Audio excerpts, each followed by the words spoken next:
Il faut que les médecins libéraux s'investissent plus. On peut dialoguer avec les patients, on peut faire connaître les outils, on peut essayer de s'organiser, de faire des passerelles.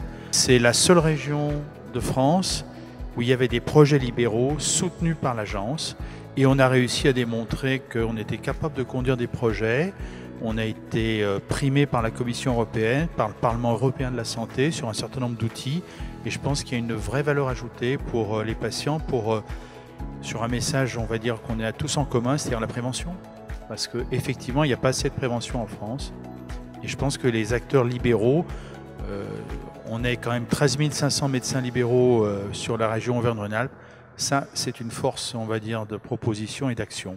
Il y a un vrai problème d'organisation de la médecine en France où on a une raquette avec des trous de plus en plus vastes. Et il faut absolument qu'on collabore entre nous, qu'on apprenne à travailler ensemble. Alors bon, il y a le modèle des CPTS, les communautés professionnelles de le territoire, mais c'est surtout un outil de dialogue, notre réseau. Il faut absolument, on va dire, désengorger, à mon sens, l'hôpital des pathologies qu'on pourrait très bien prendre en charge, faute d'avoir probablement suffisamment de créneaux disponibles avec une moyenne d'âge qui est 55 ans.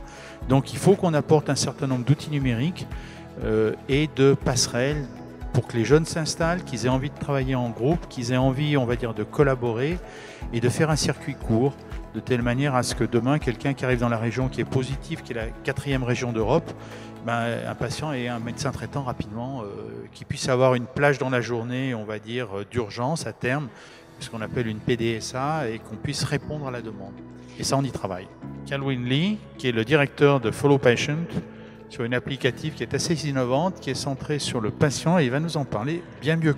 Et c'était super gratifiant de travailler directement sur les traitements, mais petit à petit je me suis dit qu'il fallait peut-être aussi proposer des solutions de prévention et d'information et d'accompagnement du patient.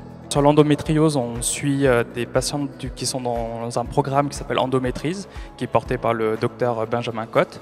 Et pour l'obésité, on suit aujourd'hui à peu près 4000 patients.